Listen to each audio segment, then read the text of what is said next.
I'm the Tax Geek with more of your taxes oversimplified. Today we're going to learn how to call the IRS. In 2020, the IRS handled over 40 million telephone calls. Despite that, or maybe because of that, it can be very difficult to get through or get through to the right person when calling the IRS. If you've been frustrated in your efforts to call the IRS, here are a few tips to make it easier. First, make sure you need to call in the first place. In so many cases, it is not necessary to call the IRS at all.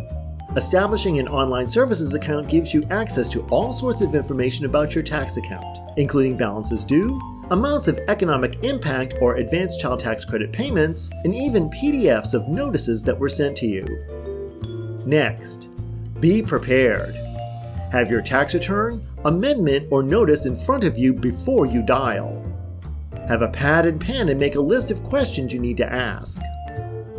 If you're calling on a mobile device, either plug it into power or make sure it is fully charged. Make sure you're calling the right number. The general number for the IRS is 1-800-829-1040. But if you're calling in response to a notice or audit, there will be a number on the notice to call. Sometimes, irs.gov will direct you to a different number and extension. Make sure to call the appropriate number. Links to resources listing specific IRS phone numbers are given in the video description.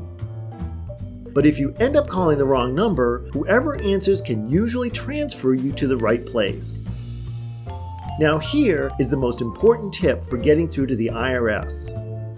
Call early in the day. Most people don't know that the IRS starts taking calls at 7 a.m. Eastern Time. You are much more likely to get through in the early hours of the day. By late mornings, all U.S. time zones are up and active, and IRS call volume grows dramatically. And usually by afternoons, the call queues are often overloaded to the point where new callers are no longer accepted into the queues and they will be instructed to call back at another time. It's also not usually a good idea to call on Mondays and to a lesser extent on Fridays. If the IRS automated system gives you a chance to leave a callback number, take them up on it. It has been my experience that when I have left a callback number, a representative will call back almost exactly when the automated system says they will.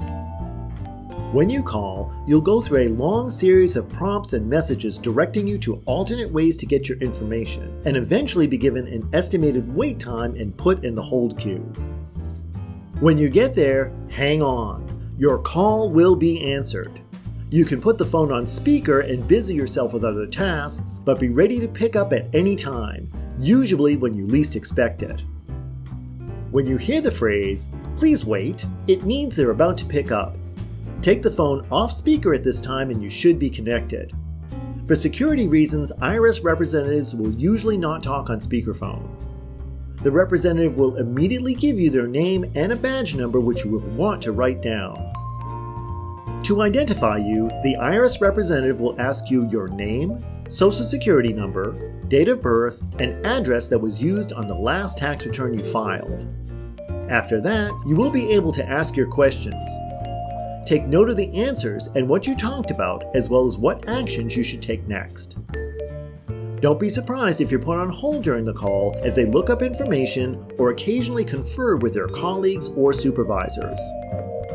Please understand what IRS customer service representatives can and cannot do for you.